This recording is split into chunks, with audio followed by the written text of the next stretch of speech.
উপস্থিত উলামায়ে কেরাম, শহরের বিভিন্ন এলাকা থেকে আগত মুসলমান ভাইয়েরা, জানি না শোনার সুযোগ আছে কি নাই। যদি শোনার সুযোগ থাকে তো পর্দার অন্তরালে মা ও বোনেরা, কোরআন হাদিস থেকে যতটুকুই তেলাওয়াত করলাম, আশা রাখি অতি অল্প সময় এর উপরে কিছু কথা রাখব। সাথে সাথে দোয়ার দরখাস্ত থাকবে। যা এই পর্যন্ত শুনলাম বা শেষ পর্যন্ত যা শুনব, সাধ্য অনুযায়ী আল্লাহ যেন আমাদেরকে আমল করার তৌফিক দান করে। ছোট দুটা অনুরোধ থাকবে। কথাগুলো যত বেশি মনোযোগ দিয়ে শুনতে পারবে,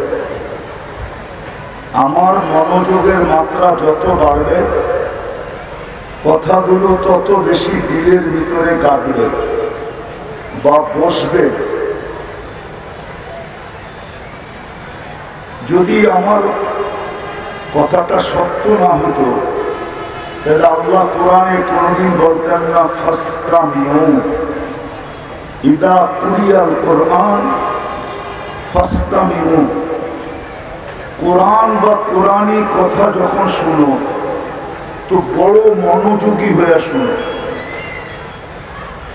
বেখেয়ালির সাথে না, বড় মনোযোগের সাথে। দ্বিতীয় একটা অনুরোধ হলো পরিবেশটাকে বিলকুল নির্জুম বানানো। আনসিতু, কোরআন যেটাকে বলে আনসিতু, বিলকুল চুপচাপ, হই হুল্লা না। ওয়াজে যত বেশি মনোযোগী হবে আর যত বেশি নির্জুমতা হবে, তত বেশি কথা দিলে কাটবে। আর এটা আল্লাহর অঙ্গীকার, লাআল্লাকুম তুরহামুন। আজকে ওয়াজ তো হয়, আওয়াজ কমাও, আওয়াজ। ওয়াজের জন্য আওয়াজ প্রয়োজন নাই, মনোযোগ প্রয়োজন। কনসার্টের জন্য আওয়াজ প্রয়োজন। ওইখানে মানুষ আওয়াজ দেখে, আর কিছু দেখে না, আওয়াজ আর অঙ্গি ভঙ্গি দেখে। আর ওয়াজে মনোযোগ দরকার, আওয়াজ বেশি দরকার না। আওয়াজ যত মধুর মিঠা হবে, তত বেশি কথা দিলের ভিতরে ঢুকবে। বিদায় এই দুটা অনুরোধ আপনাদের কাছে রইল। ইনশাআল্লাহ পুরা হবে তো? একটা মোটা কথা বলতে চাই, মোটা। আমার কথা লম্বা হবে না, হয়তো 15-20 মিনিট হবে। এজন্য খুব মনোযোগ দিয়ে শুনতে হবে, কেননা দীর্ঘ কথায় আমি বিশ্বাসী না। কেননা মানুষের মেমোরি এখন আর মানুষের কাছে নাই। আমাদের মেমোরি এখন চলে গেছে প্রযুক্তির ভিতরে। এই জন্য একটা উদাহরণ দিব। এইখানে কোনো ছেলে দাঁড়ায়া, স্কুল হোক, কলেজ হোক, ইউনিভার্সিটি হোক, ও 17 নম্বরের নামটা আমাকে শোনাইতে পারবে না। চ্যালেঞ্জ, 17-এর নামটা শোনাইতে পারবে না। ও বললেই ক্যালকুলেটর নিয়ে প্রথমে পূরণ করবে, তারপরে শোনাবে, মুখস্থ পারবে না। অথচ এই বুড়া করে জিজ্ঞেস করেন, যারা ক্লাস 5 পর্যন্ত পড়ছে, ওরা 25-এর নামটা মুখস্থ করতে হয়েছে। জিজ্ঞেস করেন, মনে হয় মূল্যা করে নাই। 25-এর পর্যন্ত নামটা মুখস্থ করতে হয়েছে, নাইলে ব্যাতের বাড়ি খবর ছিল, ঠিক না? আজকের পোলাপান 8-এর নামটা জানে না। প্রযুক্তিতে চলে গেছে ক্যালকুলেটর। আগে বড় বড় মুদি দোকানে হিসাব হতো, চোতা লিখতো, তারপরে মুখে মুখে হিসাব করতো।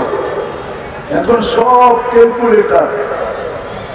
বোঝা গেল আমাদের ব্রেন প্রযুক্তিতে চলে গেছে, ছোট হয়ে গেছে। এই জন্য কথা লম্বা বললে মনে থাকবে না, এই জন্য থাকেও না।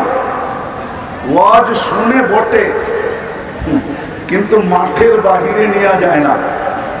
কেননা উঠতে দেরি, ওর মন থেকে বলতে দেরি করে না। এই জন্য কথা কিন্তু শর্ট হবে, খুব মনোযোগ দিয়ে শুনতে হবে। আর সুর তো হবেই না, আমার কাছে সুর নাই কোত্থেকে দিব। আমি যেটা বুঝাইতে চেয়েছিলাম, মোটা কথা কিন্তু ভালো মতে মনে রাখেন, যাকে আল্লাহ সদ ইচ্ছায় মুসলমানের ঘরে অস্তিত্ব দিয়েছেন, মুসলমানের ঘরে আপনার অস্তিত্ব কার ইচ্ছায়? আপনার ইচ্ছায়? কার ইচ্ছায়? কার পছন্দে? Car selection? কে আপনাকে মুসলমানের ঘরে নির্বাচিত করলো? দুনিয়ার নীতি আছে, নিয়ে যাইতেছি আমি। যাকে আল্লাহ মুসলমানের ঘরে অস্তিত্ব দিলেন, আছে দুনিয়াতে নীতি আছে। অনেক সময় কেউ কিছু পছন্দ করে ফেললে বলার কিছু থাকে না। পছন্দ যদি একবার করে ফেলে তাইলে ওইখানে বলার আর কিছু থাকে না। এরকম কিছু দুনিয়াতে আছে না নাই? আছে। জানেন, দোকানে যা বললো এটা আমার পছন্দ হয়েছে, রাখ। মালিকও বলবো রেখা দে, এটুক দিয়া যদি মন ভরে তাইলে ভালো। আর যদি কিছু বললাম, হতে পারে কতক্ষণ করে বিরাট একটা লিস্টি পাঠায় দিবে, আর আমি পুরা উঠায়া দিতে বাধ্য হব। আছে এরকম না নাই? না মনে হয় বোঝেন না আপনারা। আছে। প্রত্যেক এলাকায় এরকম কিছু লোক আছে। কখনো পছন্দ হয়ে গেলে আর করার কিছু। আপনাকে পছন্দ করছে মুসলমান হিসাবে কে? কে নির্বাচিত করছে? কে চয়েস করছে? মনে থাকবে তো এটা?